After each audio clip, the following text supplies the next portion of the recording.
Sim. Vamos. Então eu vou preparar aqui. Só para falar, eu não tenho fala, tá? O Vitor vai sair e eu vou ficar só fazendo esses controles aqui. Vai pilotar aí, Márcio, né? Tá. Tem número limite aqui? Já está ao vivo. Já está ao vivo, já chegou. Chegou a Adriana Godoy. Tudo bom, Olá, Adriana? tudo bom, gente? Feliz aniversário. Opa, obrigada! Parabéns, Adriana! Obrigada! Que lindos vocês! Quem sabe ela faça uma música aí pra gente hoje. Uau! Uau! No dia do seu aniversário, hein, Adriana? Olha só. Uau! Obrigada, vai ser bom. Presente para nós uma música. Uou! Vocês são demais. Vamos lá. As pessoas estão chegando, já começamos. Chegou na hora, Adriana, nós vamos iniciando. Que bom. Já entrou ao vivo. Nós Maravilha. estamos esperando chegar umas pessoas aqui. Hoje, a gente quer inicialmente prestar solidariedade às pessoas, né? Às famílias, aos familiares que perderam seus entes queridos para a Covid-19. Hoje saiu um número muito alto, novamente, de 1.057 pessoas, se eu não me engano. Eu vi agora, já são 60 mil pessoas mortas no Brasil. É grave a situação, mas primeiro nós prestamos a nossa solidariedade e deixamos também o nosso abraço aí fraternal para as famílias que perderam seus entes queridos. E acho que já dá para começar, então, Celso. Já dá para começar, né? Mais um evento aqui, mais uma reunião, uma live com o Conselho de Inclusão da Câmara Municipal de São Paulo, que foi criado pelo mandato do vereador Celso Gianazzi, que tem dado uma grande contribuição para esse debate, sobretudo na formulação de políticas públicas para a cidade de São Paulo, para a área da educação e outras áreas também, na área da saúde, da assistência social. O Conselho tem tido um papel muito importante e protagonista hoje na cidade de São Paulo. E hoje nós vamos conversar um pouco sobre acessibilidade, sobre o lançamento de uma revista de inclusão que vocês estão organizando, sobre esse anúncio do governo estadual de volta às aulas. Acho que seria importante vocês falarem também da reunião que vocês tiveram nas secretarias do município. Isso seria importante também que vocês falassem um pouco sobre isso. Nós estamos aqui com a doutora Renata Tibiriçá, defensora pública do Estado de São Paulo, com a Adriana Godoy, com a Sandra Ramalhoso, com a Leopoldina, com o Vitor, que está acompanhando, o Márcio também, e com o vereador Celso Gianazzi. Me parece que a Renata e a Leopoldina estão com um problema aí de horário, elas falariam primeiro, não é isso? E aí depois a gente prossegue. Pode ser, Celso? Pode sim, que é importante, Carlos, importante só falar dessa reunião, dessa live de hoje aqui, jogando luz, né, para esse problema da acessibilidade, sobre um diálogo, o tema é um diálogo sobre as barreiras na pandemia e volta às aulas e justiça social. Então, esse tema das voltas às aulas, tanto do governador Dória quanto do Covas, está muito premente aqui para a gente tem discutido isso, que já apresentou um projeto já de exclusão das crianças com deficiência aqui, né, do material, a questão do material, e a volta às aulas também não contempla nenhum conjunto dos estudantes, muito menos as pessoas com deficiência. Então, é muito importante esse debate, é um prazer enorme do Conselho estar aqui, Conselho de Inclusão Escolar, que tem sido protagonista na Câmara Municipal. Eu sempre digo isso porque, através do Conselho Municipal, ou Conselho de Inclusão, né, no âmbito municipal, nós conseguimos uma aprovação de uma lei, Carlos, uma lei que concede a licença paternidade para pais, né, que tenham crianças com deficiência, 3 meses de licença paternidade, fruto dessa luta, dessa atuação do Conselho de Inclusão Escolar, uma grande vitória. Então, é importante isso, importante continuar nessa luta. Eu eu vou ficar aqui na reunião e como está tendo uma sessão ordinária, extraordinária na Câmara Municipal e está em votação. Tem vários projetos sendo votados, eu vou ficar aqui e lá, porque eu tenho que fazer obstrução de alguns projetos. Então, de vez em quando eu vou dar uma desaparecida, mas eu volto. Tá bom, Celso. Então, vamos iniciar já com a doutora Renata Tibiriçá, que ela vai falar sobre acessibilidade. Renata, é com você. Bom, obrigada novamente pelo convite. É um prazer estar aqui com vocês, né? Tanto com o Conselho de Inclusão, como com deputado, com vereador. E a gente, elas trouxeram que uma das questões que é importante que as pessoas tenham conhecimento é que muitas vezes quando a gente fala em acessibilidade, as pessoas já remetem para pensar numa acessibilidade física, ou seja, pensando em barreiras urbanísticas, barreiras arquitetônicas. Se a gente pegar o conceito de pessoa com deficiência, e o conceito de pessoa com deficiência são aquelas que têm impedimentos, que podem ser de natureza física, mental, sensorial, intelectual, que em conjunto com barreiras impedem a participação e igualdade de condições com as demais pessoas, isso nos mostra que a gente precisa eliminar as barreiras. Só que essas barreiras, elas não só são barreiras arquitetônicas ou urbanísticas, elas podem ser barreiras, como a própria Lei Brasileira de Inclusão fala, de comunicação, de informação, no transporte, né? Porque não adianta nada, por exemplo, quando a gente fala em educação, não adianta a gente garantir que a escola tenha uma rampa, né, para poder uma pessoa com impedimento físico, que é uma paraplegia, uma tetraplegia, ou até, às vezes, uma paralisia cerebral que envolva a questão da locomoção, mas a gente não garantir o acesso, né, ao conteúdo que está sendo passado, né, dentro da escola, que envolve uma barreira de comunicação. Por exemplo, um aluno surdo, que de repente não tem um intérprete de Libras, né, um aluno cego, que não tem acesso a braille ou não tem acesso a uma audiodescrição, uma professora está fazendo ali, apresenta hoje, de repente, uma imagem e não explica aquela imagem. Todo mundo, quem está vendo, consegue entender, mas quem não está vendo não consegue. Né? Um aluno autista que, de repente, é não verbal, que precisa de uma comunicação alternativa, e aí vão várias questões nesse sentido, e a gente tem também a questão do transporte, que em muitos casos chegam na defensoria, especialmente por conta disso, porque as pessoas, elas não conseguem, às vezes, chegar na escola, né? Sequer conseguem isso. Né? E aí a gente tem também barreiras tecnológicas, que às vezes não se oferece, às vezes existiriam, por exemplo, uma tecnologia assistiva que poderia auxiliar aquele aluno, mas que não é fornecida. Né? E isso impede que ele participe em igualdade de condições.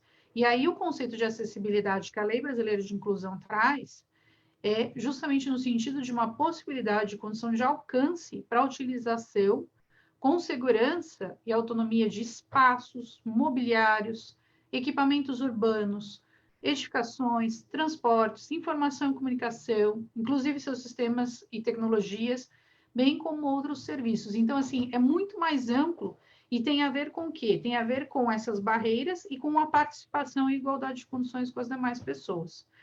Então, a gente precisa, nas escolas, e é por isso que naquela live que a gente fez, eu comentei um pouco sobre isso, que a gente precisa, identificar esse aluno, saber quais são os impedimentos que ele tem, verificar se ele tem impedimentos físicos, sensoriais, intelectuais, mentais, e quais são as barreiras que existem, porque, né, é como a gente está falando, se de repente coloca uma rampa, mas não dá, por exemplo, intérprete de Libras, o que vai adiantar isso para um aluno surdo?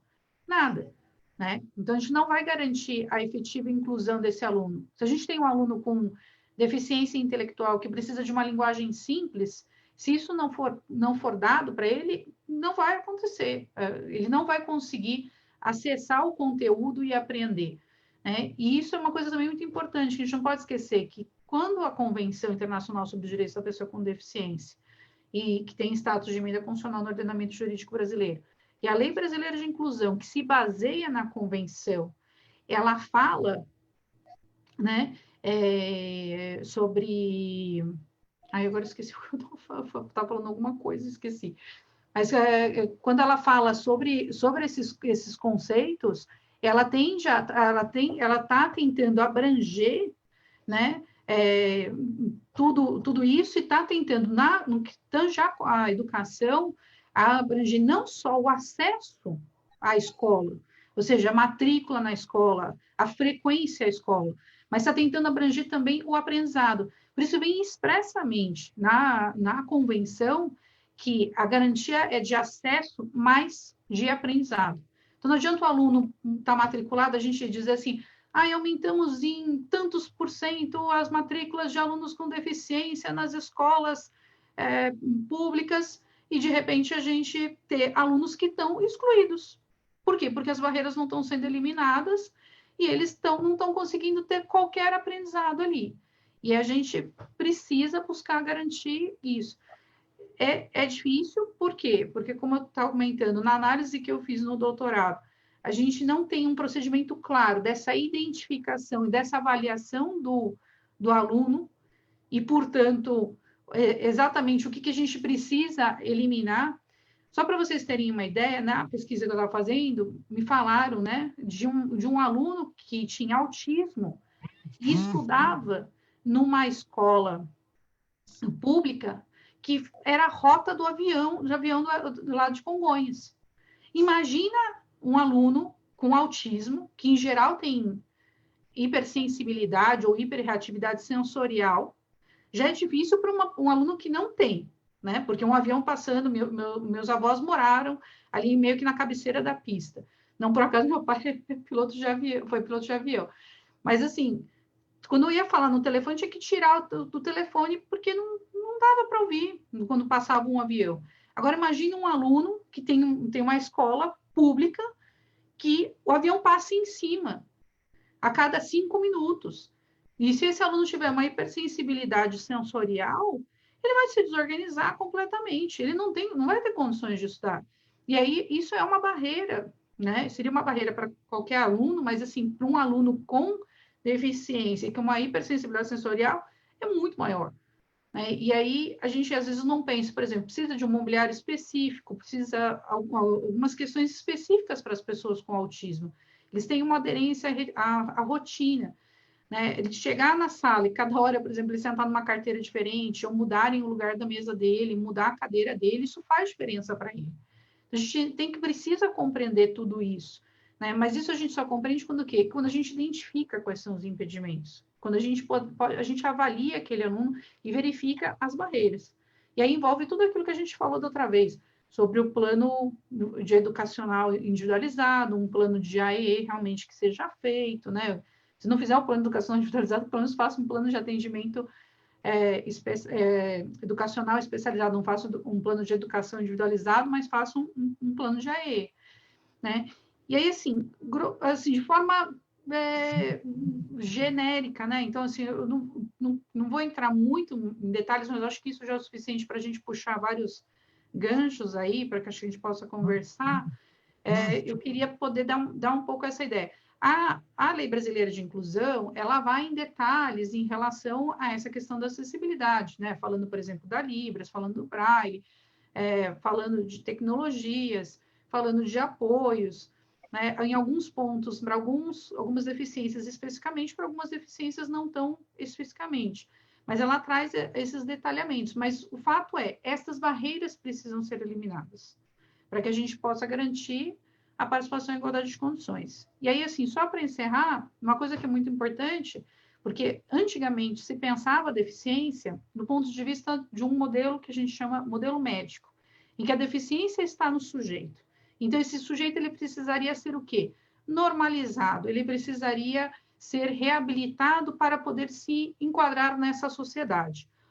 Com a evolução do conceito de deficiência, passou-se a olhar a deficiência não como algo que está no sujeito, mas algo que está na sociedade. O sujeito vai sempre ter aquele impedimento, ele tem uma diversidade funcional que precisa ser respeitado, mas para que ele possa participar da sociedade em igualdade de condições com as demais, precisam ser eliminadas as barreiras. Então, quem seria deficiente não é a pessoa, mas sim o meio. O meio que precisa ser alterado. Ou seja, não precisamos tentar normalizar a pessoa, fazer com que essa pessoa ela se enquadre na situação, como antigamente tinha essa tentativa. Vamos, né, fazer com que a pessoa ela tem que usar tudo que todo mundo usa. Não, a gente tem que tratar os desiguais de forma desigual, no limite da desigualdade, para poder efetivar o princípio da igualdade material, né? Para poder efetivamente garantir isso. Então, e é por isso que a convenção vem trazer toda essa ideia de que as barreiras elas estão nas sociedades, e quando a gente elimina, ainda que o impedimento esteja ali, oferecendo, ou seja, eliminando, oferecendo apoio, a gente permite que essa pessoa esteja de fato incluída na sociedade ou de fato incluída na escola, né? Que é o nosso foco aqui. Mas, enfim, grosso modo era isso que eu queria trazer para vocês, acho que para o nosso debate aqui.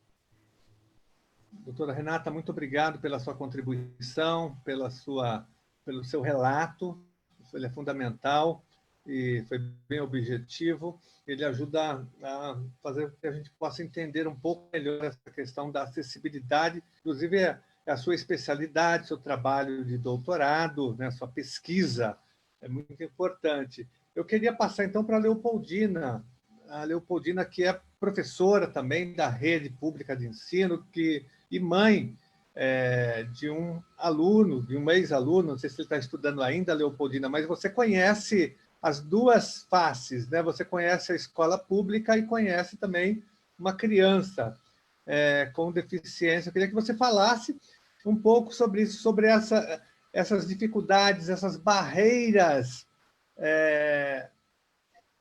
de acessibilidade, essa falta de acessibilidade, essa falta de política pública nessa área, porque você conhece profundamente, porque você vivia dentro de uma escola, na rede municipal de ensino.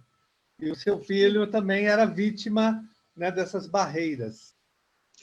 Então, deputado, meu filho não está mais na escola, porque meu filho já tem 41 anos. E eu enfrentei muitas barreiras mesmo, porque eu incluí meu filho na escola regular, eu tirei da escola especial e coloquei na escola regular.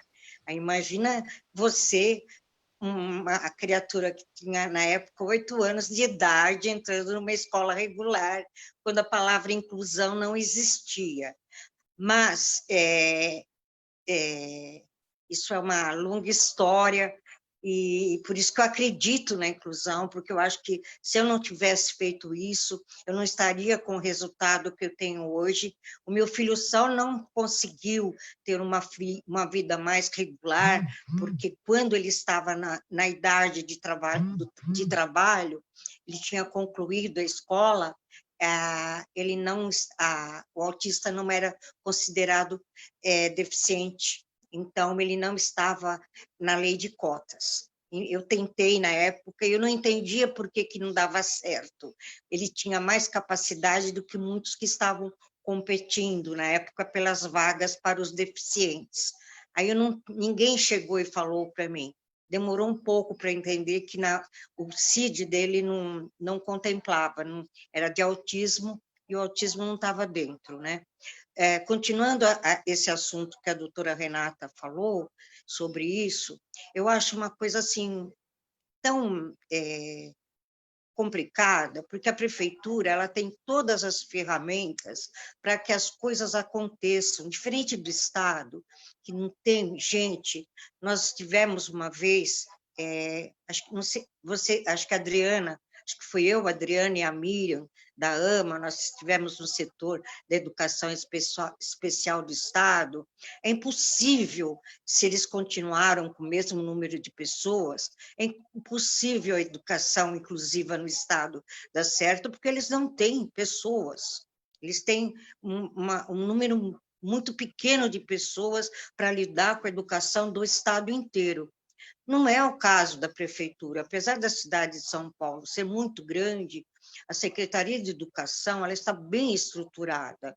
E, como você falou, eu trabalhei eu trabalhei em todas as redes, na municipal, na estadual, na particular, na municipal de São Bernardo, e a Prefeitura de São Paulo, eu trabalhei em várias delegacias de ensino, eu trabalhei na implantação da informática educativa, então conheci muitas escolas, 2 delegacias da periferia da Zona Leste, uma imensidão de escolas, mas na época que a informática educativa aconteceu, ela era uma coisa muito nova, as pessoas tinham muita resistência. Eu faço muita analogia com essa situação da inclusão, porque foi muito difícil. Os professores achavam que o mouse era uma coisa que ia morder, né? E eu acho que a questão da educação, da inclusão na prefeitura, falta um pouco mais de dinamismo, de vontade, porque eles tinham que estar com uma estrutura boa. Por exemplo, agora, na época que as crianças receberam material, eu tenho 2 netos na Prefeitura de São Paulo, receberam material, as crianças da inclusão receberam o mesmo material que eles receberam. E está dependendo muito da boa vontade dos professores. Tem escola, eu não sabia, fiquei sabendo semana passada, que ainda tem escola da prefeitura que não tem sala de recursos. E está dependendo da boa vontade do professor da sala de aula. Eu não consigo entender, porque eles tinham como saber onde estão as crianças com deficiência na rede municipal, que escola que elas estão, que deficiência que elas estão, o que elas precisam. E elas não têm nenhum material. Esse ano a prefeitura não deu o kit básico de material escolar. Então, elas não têm nem como fazer minimamente, fora outras questões, criança que não tem a mobilidade de mãos, tem criança, tem surdo cego, é uma série de problemas e eles não estão sendo assistidos. Então, são poucas as DREs que estão tendo, o pessoal está indo, dando essa assessoria para as professoras da sala de recurso, que indiretamente vão dar para o professor da sala de aula, né? Então, eu acho, assim, bem difícil, bem difícil. Eu tive trabalhando, eu pessoalmente, tive trabalhando, arrecadando cestas básicas para dar para famílias de crianças dessa escola, crianças com deficiência, família passando por dificuldade, porque não estava recebendo Bolsa Família, porque não estava dentro daquele parâmetro de quem recebia ajuda. Então, eu acho assim, que realmente, quando a gente tem contato, que fala com a Mônica Leone, eu andei questionando a Mônica Leone por e-mail, via Cid Torquato, ela dá uma resposta como se tudo estivesse acontecendo, fluindo, que estivesse dando certo, mas não é o que a gente está... Eu, pelo menos, essa escola que eu tenho mais contato, e é uma escola que fica aqui no centro, praticamente, de São Paulo. Eu estou falando de uma escola que fica no Parque da Moca, no quintal da subprefeitura da Moca, né? Então, Leopoldina, vocês tiveram uma reunião na Secretaria de Assistência e fizeram essa cobrança, não foi? Você está falando da live que teve com aquela secretária da Assistência Social? Isso, exatamente. A Luciene fez. Parece que ela não sabia nada, né, deputado? Eu acho que ela não, eu não sei quem estava mais, se a Sandra acho que estava, não sei se a Adriana estava, mas eu não consegui aproveitar nada naquela reunião dela. Sinceramente, eu achei que ela parecia que estava alheia. E tem uma dificuldade muito grande, parece que as secretarias não se conversam, elas não se entendem. Por exemplo, eu estou tentando arrumar recurso para abrigos, que tem crianças com deficiência. Aí eu peço para a Secretaria Municipal do Pessoa com Deficiência, através do Cid Torquato, e o que acontece? Mas precisa ver se é SMARTS. é SMADES, né? Eu nunca sei as siglas. Se ela também não está atuando, porque se ela estiver atuando, a gente não pode atuar. E fica e no final das contas, parece que ninguém faz nada. Se você mesmo não chegar, que nem hoje mesmo, eu estive levando cesta básica, eu vou pegando, conseguindo de um lado e dando para o outro, mas parece que se não tiver uma atitude assim individual, uma pessoa que se movimenta, não acontece nada, eles se embolam, eles não se conversam. É uma coisa muito estranha. Estranha não, não é estranha, é muito triste. E é isso aí. Eu acho que não falei nada aqui que vocês já não saibam, né? Mas é uma situação bem complicada. Eu acho triste porque poderia estar tendo um trabalho muito melhor. A gente não vai falar, podia ser ótimo, depende de um monte de fatores. Você que foi diretor de escola, você sabe como é isso, depende do profissional que está atuando na ponta, depende de boa vontade. Eu acho que a inclusão foi uma coisa que foi mal trabalhada na ponta, as escolas tinham que ter tido uma capacitação parecida com o que a gente fez quando foi fazer informática, que era levar na escola a capacitação, levar no lugar de trabalho dos profissionais. Nós, na época da informática, nós capacitamos os professores em horário de trabalho. É diferente de você pretender que o professor, que às vezes tem um acúmulo de cargo, que dá aula você sabe disso, dá em 2 escolas, 3 escolas, fazer esse professor ir em algum outro lugar fazer o curso. E agora é mais fácil ainda, né? Porque agora tem como outros meios, a pessoa não precisa estar fisicamente lá, né? Mas a gente conversaria muitas horas a respeito disso, né? Essas são as colocações que eu queria fazer para vocês do que eu estou percebendo e vivenciando, tá bom? Leopoldina, muito obrigado pela sua intervenção também.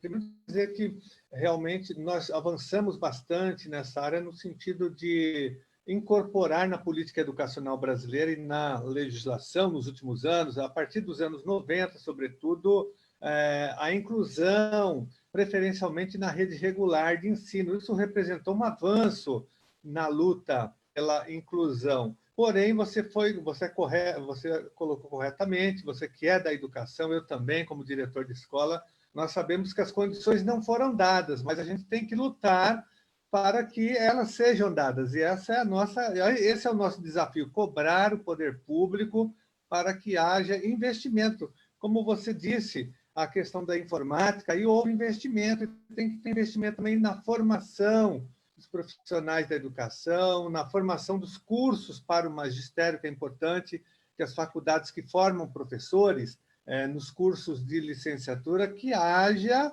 né,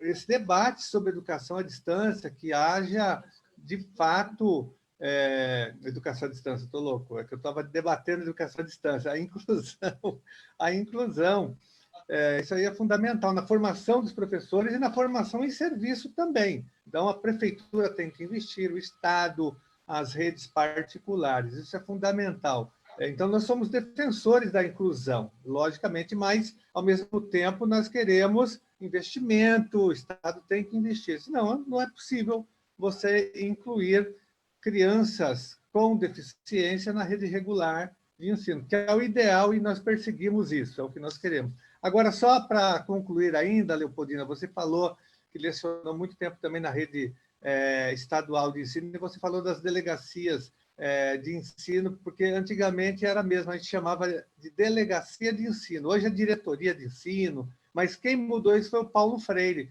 Paulo Freire, quando assumiu a Secretaria da Educação Municipal, em 1989, na gestão Erundina, ele mudou o nome, que eram as delegacias de ensino.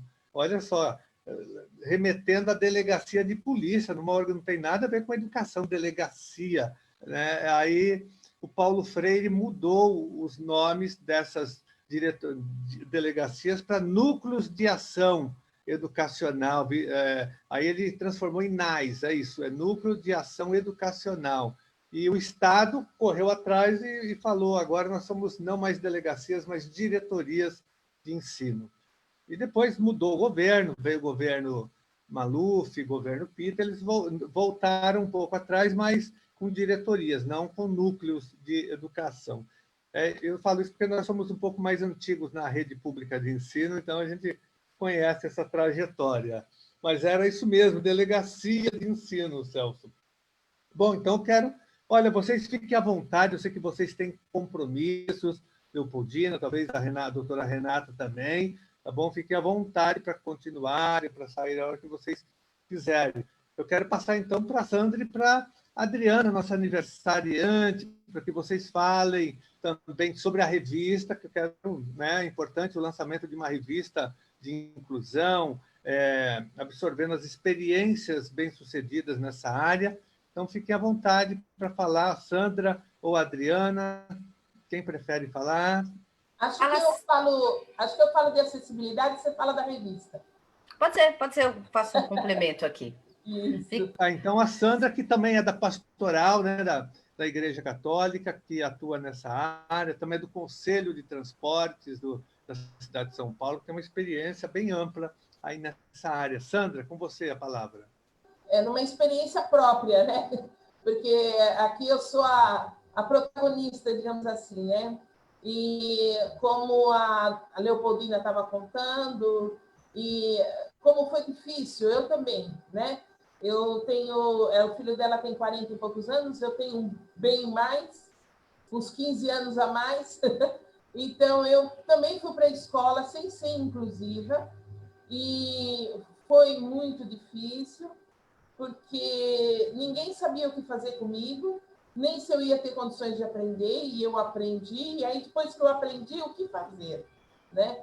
Então, a inclusão da pessoa com deficiência, naquela época, nem existia essa palavra, nem essa consideração, que foi o que a doutora Renata falou. A gente tinha que se adaptar ao ambiente. Então, por exemplo, eu era uma menina que não andava, e toda a visão era, não, ela tem que andar. Ela tem que andar, ela tem que andar, ela tem que andar. Então, todo um processo para que eu pudesse andar e fazer tudo que os outros faziam, né? E não o meio me ajudar. Não, o meio nunca foi algo que me ajudou nessa trajetória, né? Sandra, então, você estudou em que escola? Em que escola você estudou? Foi no Estado. Eu estudei no Estado. Não tinha acessibilidade na sua escola? Não, nenhuma. O primeiro, seria hoje Fundamental 1, eu fiz numa escola que tinha até uma rampa, mas, por exemplo, eu não saía para o banheiro, para lugar nenhum. E a minha mãe, nessa época, como eu era muito criança, minha mãe me levava no colo até a escola e voltava. E quando eu fui para o Fundamental 2, que hoje é o Fundamental 2 e o médio, a escola era tipo o MASP, sabe?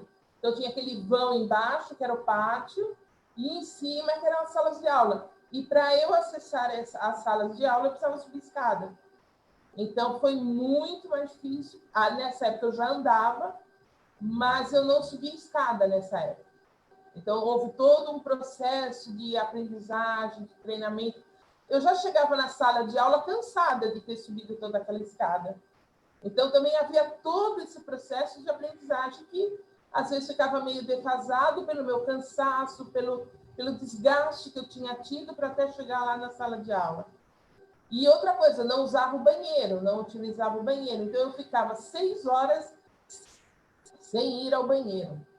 Então, eu ficava desde a 1h que eu entrava até às 6 horas da tarde sem ir ao banheiro. Então, realmente, isso foi, né, foi acarretando problemas físicos, né?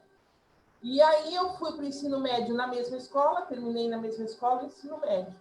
Então, tudo sem acessibilidade nenhuma. Mas eu fiquei contente que uma vez eu fui visitar uma escola, uma amiga minha numa escola, que era uma ETEC. E eu falei, eu queria estudar nesse ETEC, porque ela era toda acessível. Então, ela tinha rampas, ela tinha banheiro acessível, e era próximo ali a Moca, onde a Leopoldina falou, né? Então, ali é um núcleo de acessibilidade. Nós temos um núcleo importante ali. Nós temos educação, nós temos a ACD ali, nós temos... Então, ali poderia ser um núcleo importante de inclusão, né? E temos crianças sem deficiência estudando lá, o que é também muito importante. Mas eu também queria pegar o gancho da doutora Renata e falar do transporte. Não adianta eu ter uma escola inclusiva, como ela falou, se eu não consigo chegar nessa escola. E isso acontece também na saúde. Não adianta eu ter um hospital, um instituto próprio porque existe uma estatística de absenteísmo da pessoa quando a pessoa falta nas terapias. E a maioria é por causa do transporte. Então, é importante que a gente tenha garantido às pessoas com deficiência o direito de ir e vir. É muito importante. Nós somos seres humanos como outras pessoas qualquer. Então, se nós somos seres humanos também e está nos direitos humanos universais que temos que ter o direito de ir e vir, por que isso não é respeitado? Por que as pessoas com deficiência não têm o direito de ir e vir garantido? Aí alguém vai falar, mas vocês têm ônibus garantido. Ônibus? Aquele ônibus com elevador nunca funciona. Ele nunca funciona. A gente chega e traz um problema muito mais grave aquele ônibus. Porque a pessoa que está lá dentro, ela está com pressa. Ela quer chegar logo aonde ela vai trabalhar. Ela quer chegar logo na escola. E aí, se tem uma pessoa com deficiência para subir aquele elevador, atrasa a corrida, atrasa o transporte. Então, nós nos tornamos, esse tipo de acessibilidade nos coloca contra a sociedade, ou melhor, a sociedade contra nós. Porque eles acham que a gente incomoda. Pô, lá vem esses caras subir no ônibus agora, meu. Pega o próximo, ou não pega, fica em casa. Entendeu? E colocam a sociedade contra a gente. Então, a acessibilidade, ela precisa ser bem vista. Ela precisa ser estudada. E ela precisa ter o critério humano. O critério humano. Então, esse ônibus, nós já temos opções mais modernas. Por que não colocar as opções mais modernas para a gente? Que é o pequeno de piso baixo. Porque a visão da pessoa com deficiência é importante. Então, voltando um pouco para a escola, eu acho importante a convivência das pessoas com a pessoa com deficiência. Algumas pessoas falam para mim assim, mas vai sofrer bullying. Ué, o gordo sofre bullying. O narigudo sofre bullying. O baixinho sofre bullying. A pessoa com deficiência não vai sofrer bullying? Vai. Ué, criança, ela faz isso. Ela faz isso. E a pessoa com deficiência tem que saber se defender. É um lugar ou um espaço onde ela vai se defender. Ela vai aprender o que é o bullying e ela vai se defender. Se ela não se defender, a escola pode propiciar essa defesa, né? Porque é normal a gente ter isso. A gente tem o bullying do cabelo encaracolado, nós temos o cabelo da muito branquela, nós temos o bullying... Nossa, tantos bullying a gente tem, né? Então, o bullying com a pessoa com deficiência é simplesmente mais um. Então, essa convivência é importante. É importante porque quando essa criança vai virar adulto, ela vai respeitar a lei de cotas. E se ela for um empresário, ela vai colocar uma pessoa com deficiência para trabalhar na sua empresa. Então, nós fizemos, o dia 29, foi o aniversário da lei de cotas, que ela precisa ser respeitada, ela precisa ser colocada.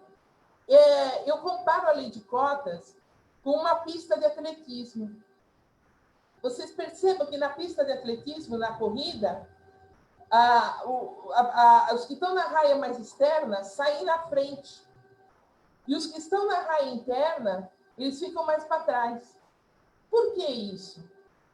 É para dar vantagem? É para dar privilégio para o que está saindo na frente? Não, é para dar equidade. Porque os comprimentos são diferentes, eles vão ter diferenças de comprimento de pista. Então, é equidade, por isso que um sai na frente do outro. Então, se nós temos esse direito respeitado, a lei de cotas é a mesma coisa. Ela tem que ser, depois que está dentro da empresa, tem que se dar a oportunidade de crescimento da pessoa com deficiência. Muitos contratam uma pessoa com deficiência para ficar no almoxerifado. Para uma pessoa estudada, a pessoa estuda 6 anos, faz uma faculdade, e o que oferecem de emprego para ela? Oferece almoxerifado, uma digitadora.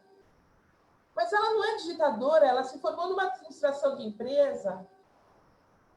Então, será que vale a pena ela sair da sua casa, levar 2 horas de transporte público que não é acessível, ser xingada nesse transporte, correr risco de vida, porque às vezes o metrô, o elevador está quebrado, eles têm que subir no colo a pessoa com deficiência.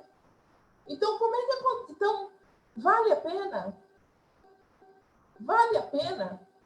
Então, eu questiono aqui. Essa estrutura toda está me parecendo que é uma vontade do governo de quê? De esconder a pessoa com deficiência embaixo do tapete. Porque se ela não tem estímulo para sair de casa, para ela lutar e ir em crescimento, ela vai ficar em casa. E aí o que vai acontecer? Nós vamos estar escondidos embaixo do tapete. É isso? Não, não é para isso que a gente lutou. Não é para isso que foi criada a LBI. A LBI fala de inclusão, de estarmos nos mesmos espaços que as outras pessoas estão, e não escondidos debaixo do tapete. Né? Então, é isso a minha maior reclamação. Né? É o fato de você lutar, você ter que lutar para que uma lei seja cumprida. Ninguém precisaria lutar para isso. Nem precisaria estar na lei, porque já existem direitos humanos. E somos todos humanos. Não haveria necessidade de haver uma lei específica para a pessoa com deficiência, porque somos humanos. Entretanto, é necessário leis para garantir o direito de minorias.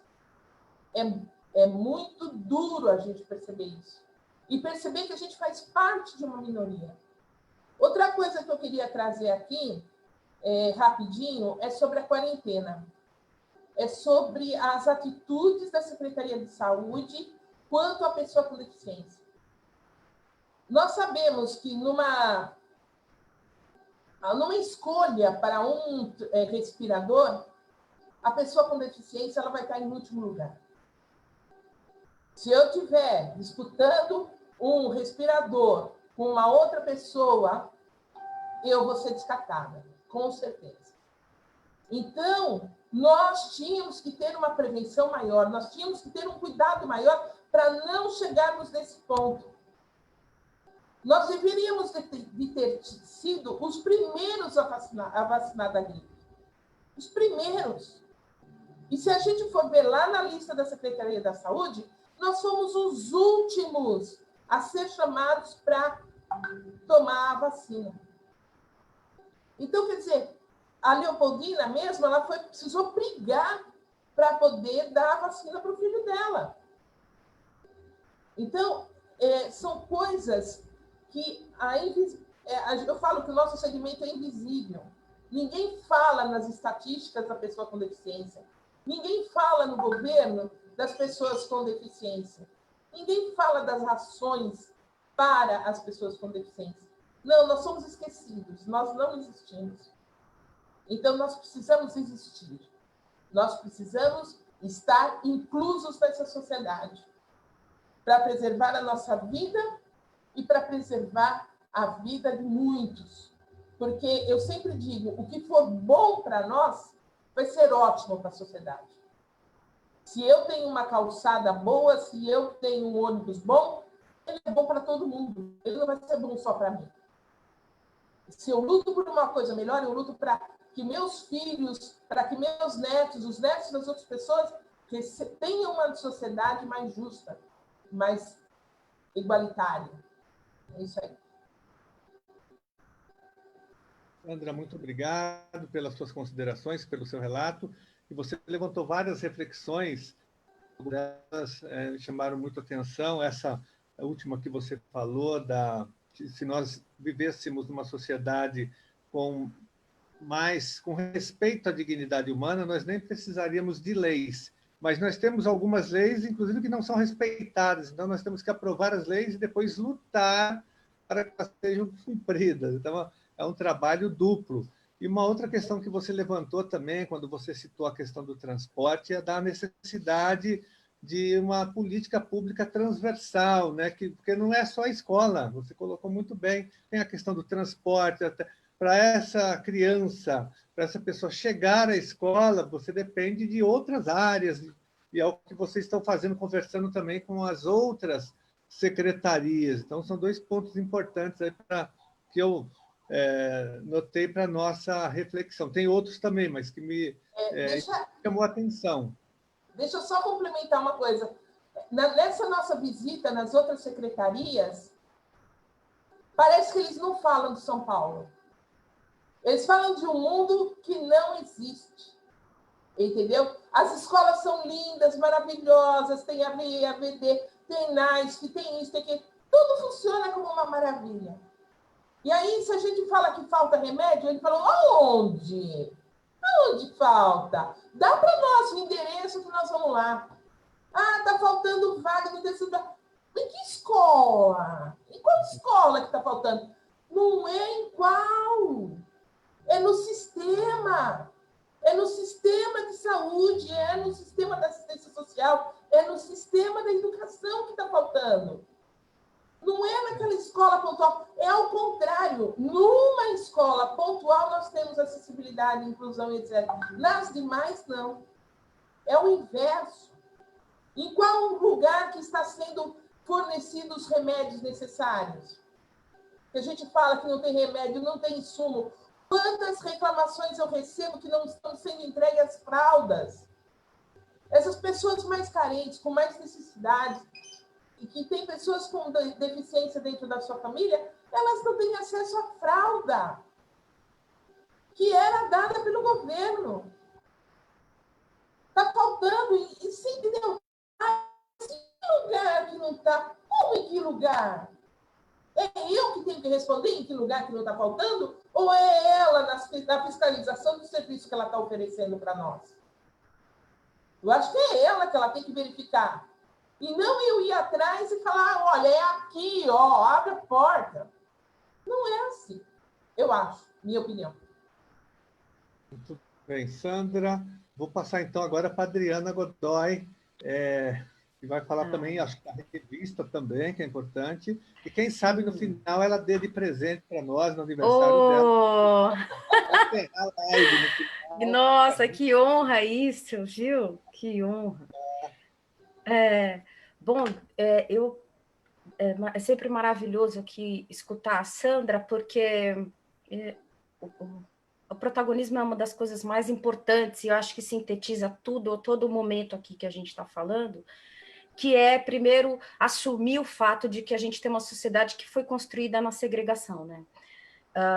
Então, quando a gente, penso eu aqui, que desde toda a luta com a Convenção e com a LBI, é para que a gente garanta o espaço que é devido ao cidadão, né? Todo cidadão e a toda cidadã. E que a gente negou. A gente construiu uma sociedade inteira, todas as formas de se viver socialmente, a gente construiu, não considerando a pessoa com deficiência em nenhuma situação, em nenhuma instância. Sua participação física e nem a sua participação intelectual ou como força de trabalho, como força integrante da sociedade, em participação e necessidades, né? Então, eu acho que partindo disso daí, quando a doutora Renata coloca para nós o que é legalmente hoje, o que é uma conquista, né, da comunidade, o que é acessibilidade, é uma discussão muito séria. Porque é uma forma, é uma síntese de dizer quais são as medidas que a gente tem que tomar para garantir a participação da sociedade que nós negamos, né? Quem fez essa segregação foi a sociedade, de uma forma completa e geral, né? Então, agora, o que eu penso aqui, ainda, e trazendo luz à reflexão do que foi colocado a experiência de vida da Leopoldina, a experiência aqui de vida da Sandra, que nós não temos uma construção política de transversalidade, a gente não tem.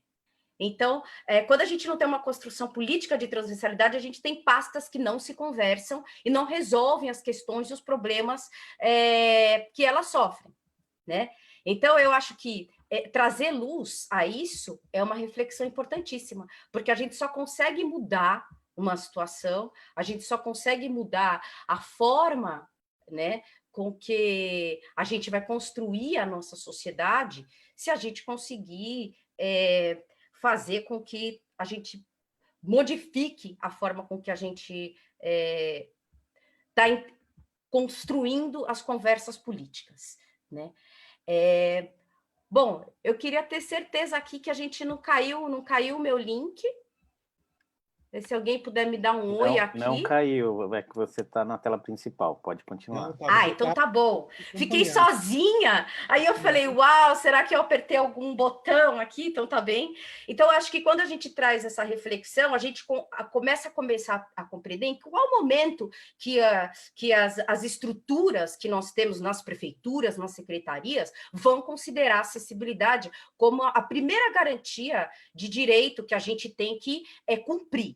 Então, a gente ainda, a acessibilidade tem uma questão falando aqui do tema sobre a perspectiva de barreira, então a acessibilidade ela tem lá nos seus conceitos, né, se a gente parar para pensar, o que é a garantia de acessibilidade, justamente porque tem uma reflexão sobre o que é uma barreira, né? Então, se a gente sabe, entende, compreende o que é uma barreira, a gente consegue determinar a forma para quebrar essa barreira. Então, ela vai entrar de diversas formas, atitudinais. Vamos falar, por exemplo, na questão do acesso aos lugares. Então, a gente entra aí, a secretaria que é responsável pelos transportes, como um todo, como é que ela compreende a participação de uma comunidade diversa, para ter acesso aos espaços públicos todos, seja ele escola, seja ele hospital, seja ele equipamentos de cultura, de esporte, de lazer. Então, a gente tem quando a gente tem uma política pública que não se conversa de forma transversal, a gente tem esses entraves absurdos. A gente está vivendo uma pandemia, um dos momentos mais sérios da história da nossa humanidade aqui, né, da comunidade atual, e a gente não tem uma política integrada de proteção, de participação, de garantia de acessibilidade da pessoa com deficiência. Então, a gente já vivia um momento já histórico de transição aí e de importante transição, né, social, que é a lei de inclusão, onde qualquer que seja o aspecto de exclusão é considerado crime, e a inclusão passa a ser obrigatória, e a gente continua com ações diversas que, na verdade, não permitem a participação da pessoa com deficiência. Né? A família segue agora, no momento de pandemia,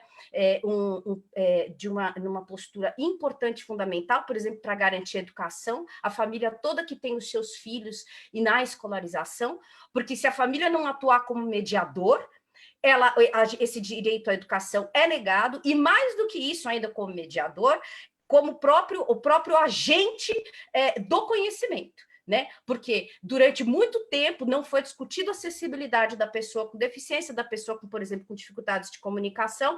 A gente tem notas técnicas aí para determinar o que é acessibilidade em várias instâncias dos conceitos arquitetônicos e barreiras de comunicação. A gente, por exemplo, temos alguma nota técnica que possa orientar a educação no que diz respeito à barreira atitudinal, a acessibilidade da comunicação, das ferramentas de comunicação dentro da escola. A gente não tem. A gente tem uma situação onde... Então, a gente não tem uma direção, vamos dizer, integrada entre todas as áreas de orientação que a gente precisa. Então, a gente tem um momento de pandemia, a mãe, a figura materna, ela segue aqui como a grande...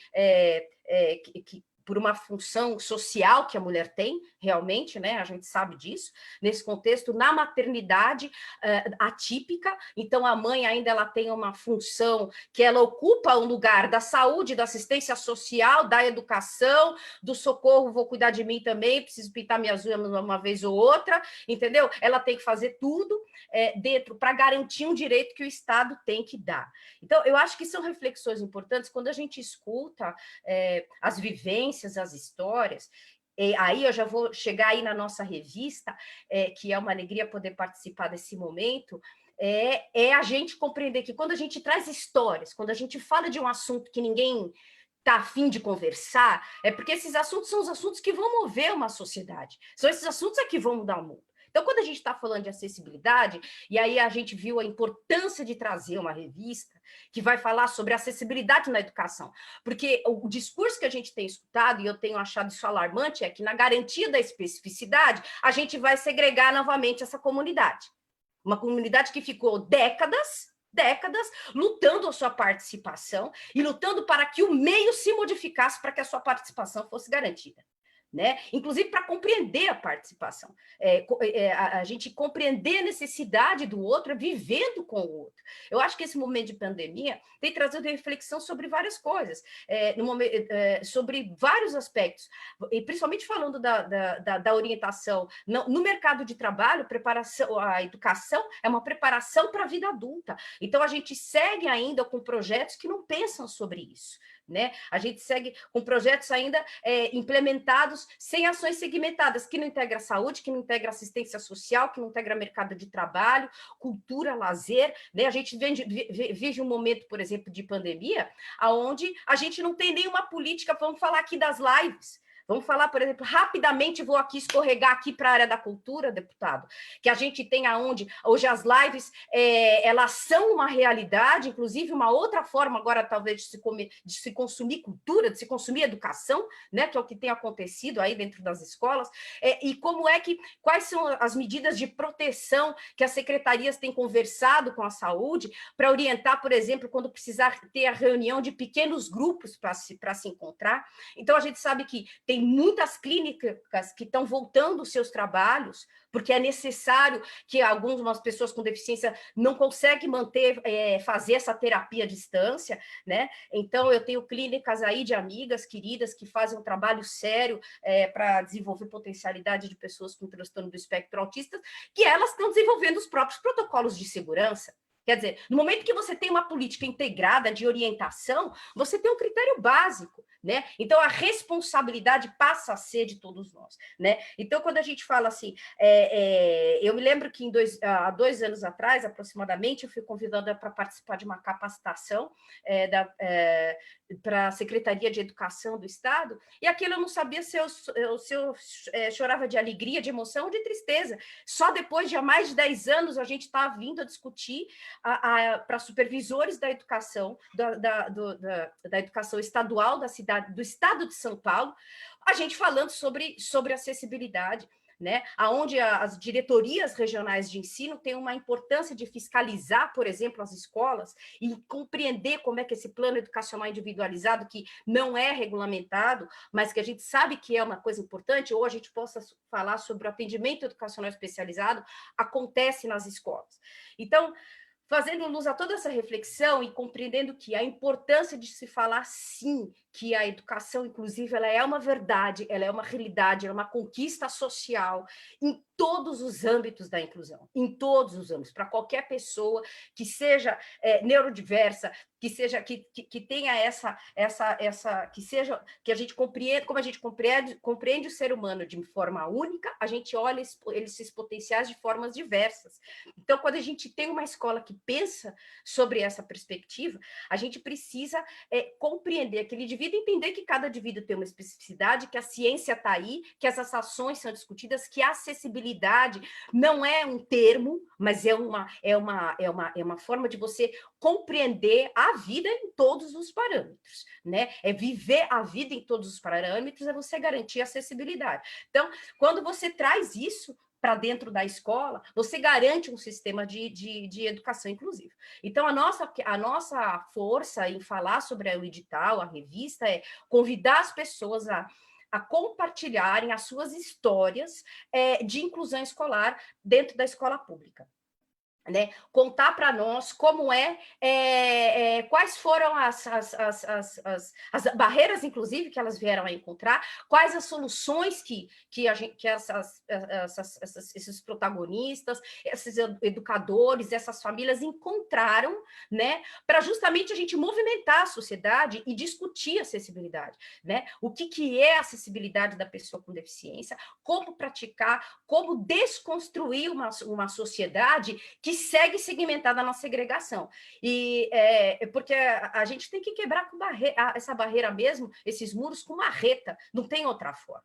Então, esse é o nosso convite. A gente vai lançar hoje o nosso edital, ele vai ficar para aproximadamente, aí se eu estiver errada aqui, por favor, me corrijam, a gente vai ter uns 25 dias para receber esse material, tem um endereço de e-mail certinho, né, para a gente poder ler, vai ter, o pessoal do conselho vai olhar esses trabalhos, e a ideia é que a gente venha sempre, aí posteriormente também, em outras edições dessa revista, contar essas histórias de inclusão escolar, essas histórias assertivas, e quando tiverem as dificuldades, qual foi a forma, pontuar isso para que a gente possa trazer luz, reflexão e ação acima de tudo.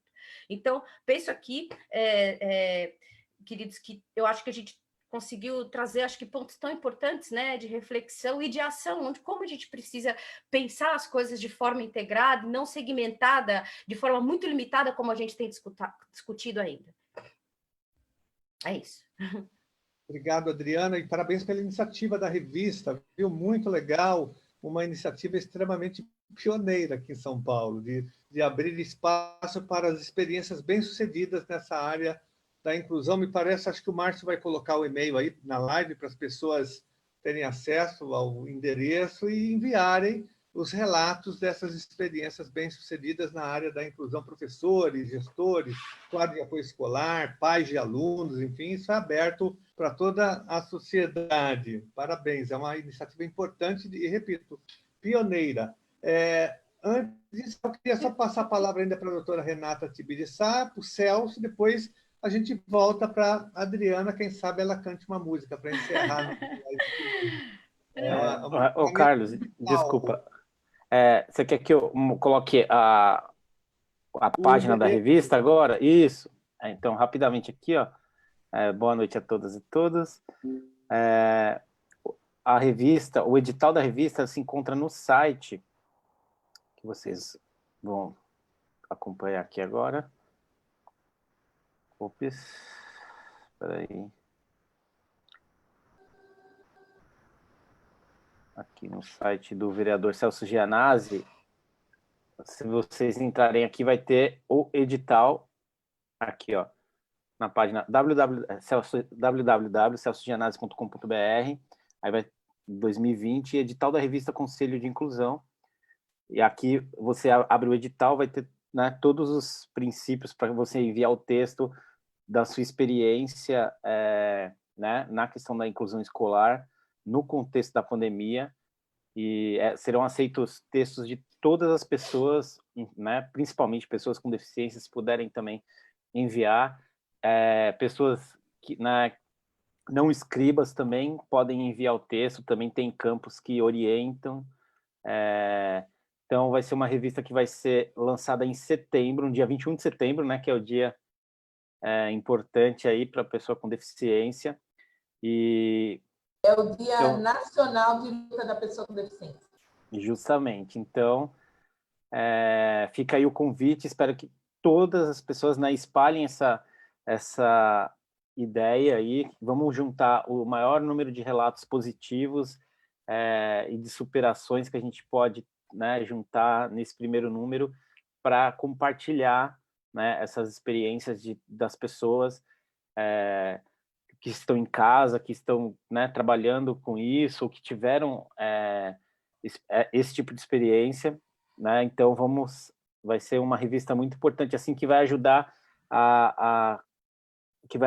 no trabalho das pessoas, no dia a dia, vai ajudar fazer com que as pessoas tenham ideias, fazer com que pessoas elas tenham sacadas que não tinham percebido, possam experimentar experiências diferentes. Então, é uma revista que vai ser muito importante, e dizer que essa revista também será depois estendida aos outros conselhos, Conselho de Educação de Jovens e Adultos, Conselho de Educação Infantil, mas aqui o Conselho de Inclusão é o primeiro número, primeira revista, e estão todas e todos, aliás, professores, professoras, toda a comunidade escolar também pode escrever, né? A doutora Renata já está mais que convidada também a colocar aí, né? Enviar o seu texto para a revista, para que possamos também ter a experiência dela como promotora, né, na luta pela inclusão escolar. Defensora, desculpa. E devolvo a palavra ao professor Carlos Gianazzi, por favor. Legal. Então, eu vou passar a palavra agora para a doutora Renata, então, nossa defensora pública, para fazer as considerações finais e deixar a mensagem final também. Doutora Renata.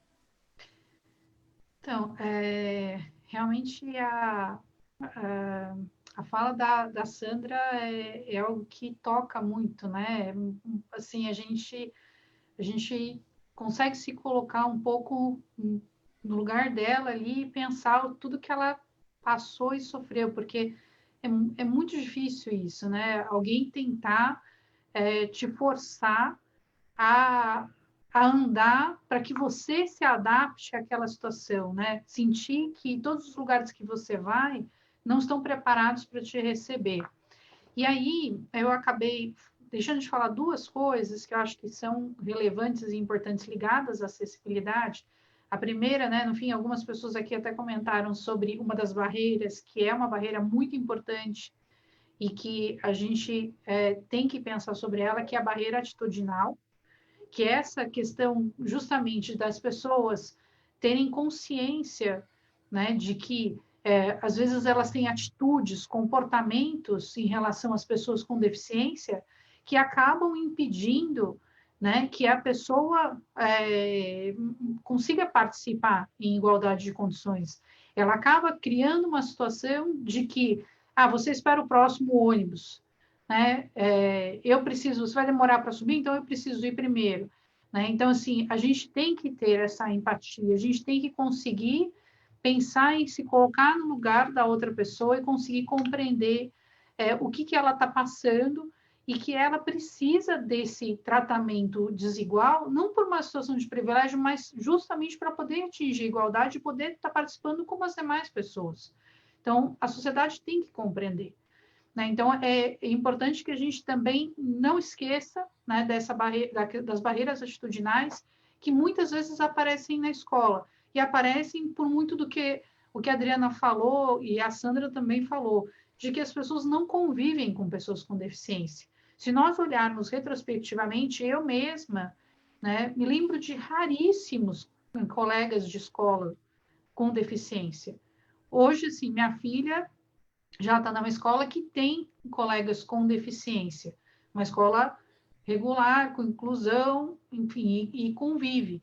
Mas, só que não tem uma pessoa surda, né? Então, assim, por que também a gente não ensina Libras para as crianças desde a educação infantil, por exemplo? Porque isso permitiria muito que, hoje, todos nós saberíamos Libras, ou pelo menos o básico do básico para poder conseguir se comunicar se a gente encontrasse uma pessoa surda. Porque uma pessoa surda, ela sai, por exemplo, ela vai comprar alguma coisa numa loja, ou ela vai pegar o ônibus, ela não consegue se comunicar com ninguém.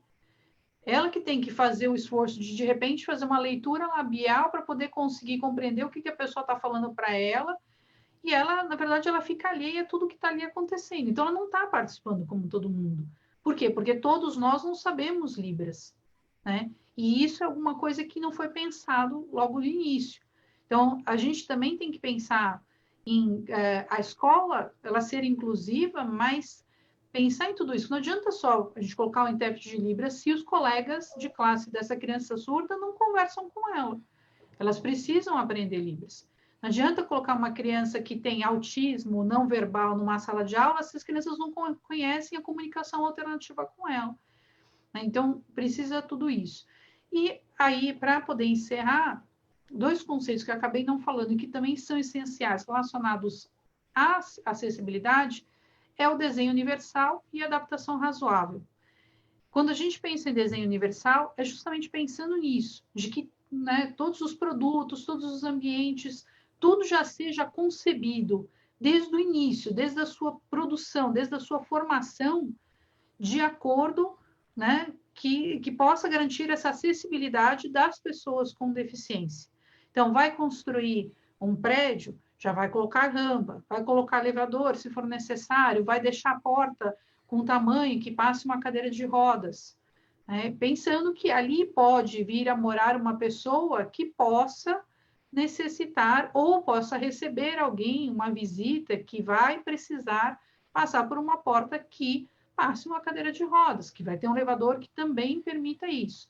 No passado não se pensava, mas hoje, que a gente sabe, conhece, tem a legislação, a gente já pode conceber desde o início. E aí isso vale também quando a gente pensa, por exemplo, de ensinar Libras para as crianças desde a educação infantil. Porque a minha filha, por exemplo, ela foi participar participou rapidamente de um workshop de Libras. É impressionante. Eu acho que se eu perguntar para ela como é morango em Libras, ela sabe me dizer. Eu lembro como é morango em Libras, só de ter participado ali daquele workshop. Ela aprendeu todas as frutas. Então, assim, e é alguma coisa que, para uma criança, dá para aprender brincando. E seria muito fácil. E aí, quando a gente transpõe isso para a escola, vem um outro conceito, que é o desenho, seria um desenho universal de aprendizagem. Que ao invés de a gente ficar adaptando a escola toda para as pessoas com deficiência, que a gente consiga garantir que a escola já possa ter condições de receber a pessoa com deficiência sem que a gente precise fazer qualquer adaptação. Não é quando a gente recebeu, a gente fala assim, não, agora a gente precisa ter isso para a pessoa com deficiência. Ah, agora a gente precisa ter aquilo. Não, a gente já ensinar as crianças com deficiência, né, já pensando de uma forma que possa garantir o aprendizado de todas elas. Então, uma criança que, por exemplo, tem uma deficiência intelectual, que está numa sala, se todas as crianças forem ensinadas de uma forma mais simplificada, com uma linguagem mais simples, isso beneficia não só a criança com deficiência intelectual, mas beneficia a todos. A gente consegue atingir a todas as pessoas, todos os alunos. E não pensar daí, porque existe o outro conceito da adaptação razoável, que seria um ônus muito excessivo, ou que seria um ônus muito excessivo, não seria, de repente a gente não concebeu de início, então a gente vai saindo adaptando, que é o que a gente está fazendo hoje. Como a gente não pensou lá no passado que a gente precisava garantir a inclusão das pessoas com deficiência, porque a gente segregava as pessoas com deficiência, então a gente passou a fazer o quê? Adaptações. Então, vamos lá adaptar isso, adaptar aquilo, vamos fazer uma rampa onde não existia, vamos colocar um elevador onde não existia.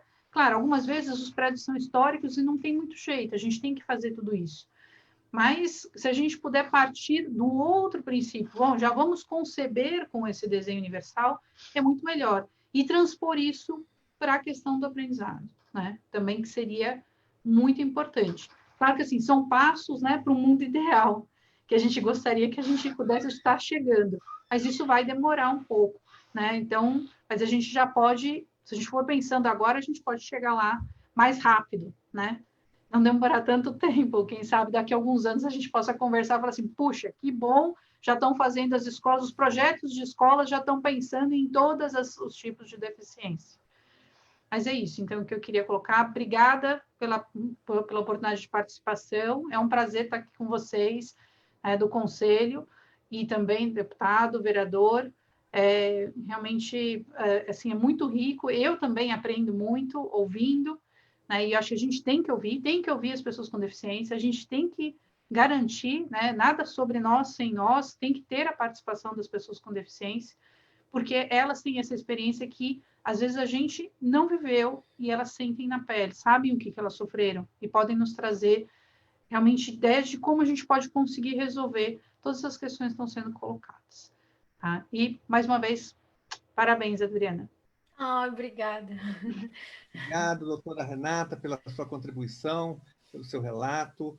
E é importante que você falou sobre as pessoas do Conselho, que são pessoas que vivem essa experiência, essa prática, e elas também são militantes da área, então elas conseguem juntar as duas coisas ao mesmo tempo, por isso que a contribuição tem sido muito rica, a contribuição do Conselho para a cidade de São Paulo. O vereador Celso Janazzi, me parece que foi para votação, ele está tendo votação no plenário da Câmara Municipal agora, por isso que ele não está aqui nesse momento. Ele está sim, Carlos. Ele voltou? É que eu não vejo no meu quadro aqui. Celso está aqui? Tá. Ele voltou? Eu não estou vendo ele na minha tela. Deixa eu ver aqui. Agora sim, eu mudei. Desculpa, eu estava com a tela cheia, vendo só uma pessoa. Celso, aí para as suas considerações finais, para a gente passar para a Sandra também vai fazer as considerações finais e a Adriana encerra. Se você apoia o Trump, você não usa máscara. É uma declaração ali que você faz. E tanto o Trump, quanto o Bolsonaro, quanto outros líderes populistas, de direita, mas às vezes também de esquerda, você tem Nicarágua e Venezuela, que também Nicarágua tem uma ligação importante. Ela é Leopoldina, peraí. Desliga isso. Celso, não estamos te ouvindo. O microfone dele está liberado, mas não se ouve. O som do Celso... Não. Não. Deixa eu desmutar você e desmutar agora, peraí. Vai, tenta falar. Estão ouvindo ou não? Sim. Sim. Agora ouvindo, né? Então estava um problema. Então acabou a sessão lá, eu voltei, estou aqui também acompanhando, via muitas das falas, muito bom. Mais uma vez a gente fazer esse debate, fazer essa discussão. Um dos pontos que me chama muita atenção, das reuniões que nós fizemos com as secretarias, e que acho que a Adriana colocou muito bem também, é a falta da transversalidade, né, das ações, das políticas públicas. E eu cito, no mínimo, 5 secretarias que não dialogam entre si. É saúde, a pessoa com deficiência, SMADs, né, da assistência social, educação, Secretaria Municipal de Educação e Direitos Humanos. No mínimo, essas 5 secretarias deveriam, obrigatoriamente, ter um trabalho conjunto para não acontecer o que a Sandra relata. Me mostra a escola, me mostra o posto que está faltando isso, me mostra a situação concreta, porque eu não conheço. Então, está evidente isso, é muito claro, faltam políticas públicas e da transversalidade dessas ações. Então, a gente identifica isso e vai combater isso, né? Tem que melhorar, cobrar, né, do prefeito, cobrar das secretarias, uma ação para que faça essa integração dessas escolas. E que me chama também a atenção, e que a doutora Renata coloca muito bem, é da efetividade do princípio da igualdade, né? Que o princípio da igualdade, na sua essência, ele fala em tratar os desiguais de forma desigual na medida das suas desigualdades. Esse é o verdadeiro princípio da igualdade que a doutora Renata muito bem colocou, e se a gente não aplicar isso, não enxergar isso, a gente não vai tratar as pessoas com deficiência, as crianças com deficiência, da forma como elas deveriam ser tratadas. E o outro ponto é da revista, né? Eu acho muito importante, uma ideia maravilhosa, muito legal, porque ela amplia o nosso diálogo, ela amplia o nosso horizonte, joga luz, né, para esse problema tão grave que é a falta de política pública voltada à pessoa com deficiência. Então, a gente vai ter experiências maravilhosas, né? Relatos, ações de como as pessoas vivenciaram, saíram ou estão com os problemas. Então, é muito importante, e ela é pioneira mesmo na Câmara Municipal, para que a gente tenha uma política pública voltada mesmo às crianças com deficiência, e tenha também, aqui o Carlos colocou, leis, né? Porque nós temos leis que pegam ou não pegam, nós temos lá a lei aprovada na Assembleia Legislativa, né, de iniciativa do Carlos, né, deputado Carlos Janazzi, que limita o número de alunos com deficiência por sala de aula, né?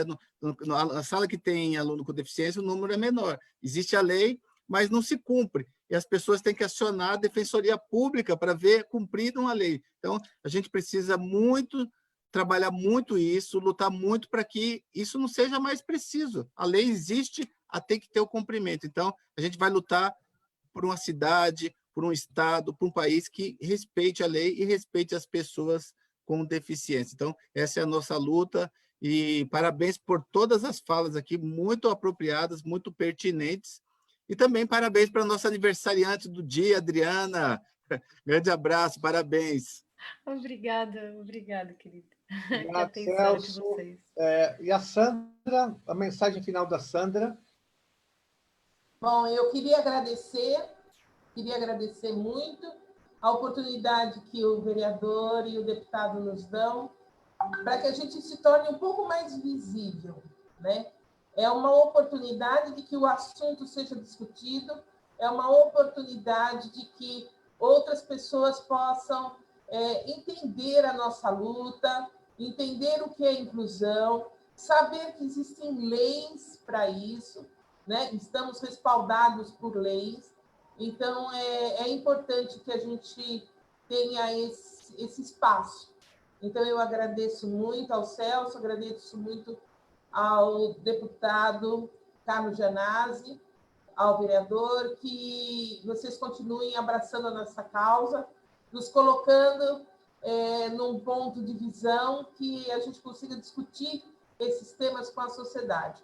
A sociedade precisa discutir com as pessoas com deficiência os melhores caminhos para a inclusão, né? Precisa haver essa discussão com a sociedade.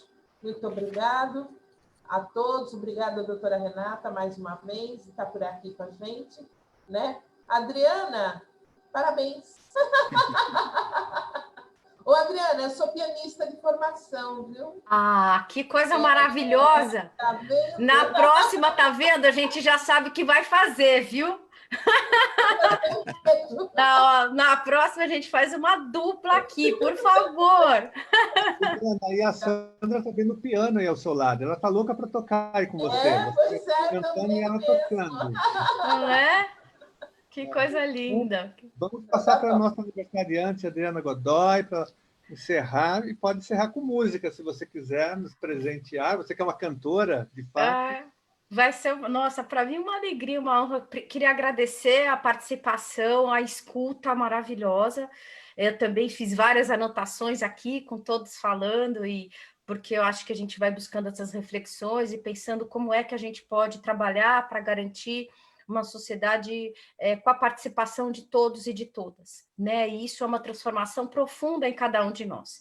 Então, das nossas práticas, dos nossos pensamentos, das nossas atitudes e da nossa forma de compreender a sociedade como um todo e todo esse processo que a gente vive de inclusão, que é a nossa força maior, e eu acho que é isso que tem que mover a nossa política nas próximas décadas, né? A palavra inclusão, ela tem que estar na frente de todo, norteando todas as nossas ações e pensamentos, para que a gente possa fazer as reflexões certas e tomar as atitudes corretas também. Então, agradeço aqui todo esse parabéns, esse carinho de vocês. Eu escolhi, assim, veio na minha cabeça quando vocês pediram para eu cantar alguma coisa, uma canção de Milton Nascimento com Fernando Brant, que fala muito dessa força que a gente precisa ter para lutar. Então, eu dedico aqui a essas mães maravilhosas que têm feito um trabalho seríssimo nesse momento de pandemia com as suas famílias, dentro de casa, trabalhando aí 30 horas por dia, né, suprindo as suas necessidades de mulher, suprindo as suas necessidades dentro da família, suprindo o Estado, suprindo tudo. Então, aqui, de alguma forma, que possa nos deixar mais felizes e mais alegres. Maria, Maria é um dom, uma certa magia, uma força que nos alerta, uma mulher que merece viver e amar como outra qualquer no planeta. Maria, Maria é o som, é a cor, é o suor, é a dose mais forte e lenta de uma gente que ri quando deve chorar e não vive, apenas aguenta. Mas é preciso ter força, é preciso ter raça, é preciso ter gana sempre. Quem traz na pele a marca Maria, Maria mistura dor e alegria.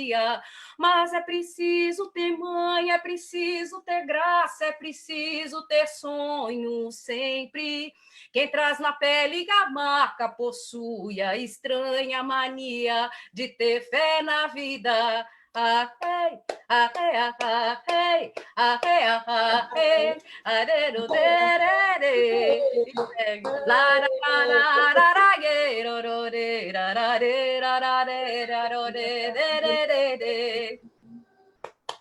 É isso, gente. Saúde, muita luz. Parabéns, que maravilha, Maria Maria, mil cumprimentos, Fernando Brant, e você lembrou muito a sua interpretação, me lembrou muito a interpretação da Elis Regina. Ah, uma mestra maravilhosa, né? Adriana, muito obrigado aí pela sua intervenção, pela música, parabéns pelo seu aniversário. Quero agradecer então, a doutora Renata, a Sandra Ramalhoso, o Márcio Vidal, que fez toda a assessoria aqui no Zoom, o vereador Celso, a Leopoldina, não sei se ainda está, acho que ela teve que sair ou não. Leopoldina está aqui ainda? Não, né? Saiu. Ô, Carlos. Muito obrigado. Celso, você encerra então. Que Ô, Carlos, você... É aí o seu mandato. É aniversário da Adriana, e quem foi premiado, foi presenteado, fomos nós aqui, essa grande interpretação da Adriana. É o nosso presente. Então, muito obrigado. Obrigado, Adriana. Obrigado, doutora Renata, Sandra também, Márcio Vidal, que está ali pilotando para a gente toda essa plataforma, o Vitor que esteve, Leopoldina, e também obrigado, Carlos, pela sua presença, pela sua participação.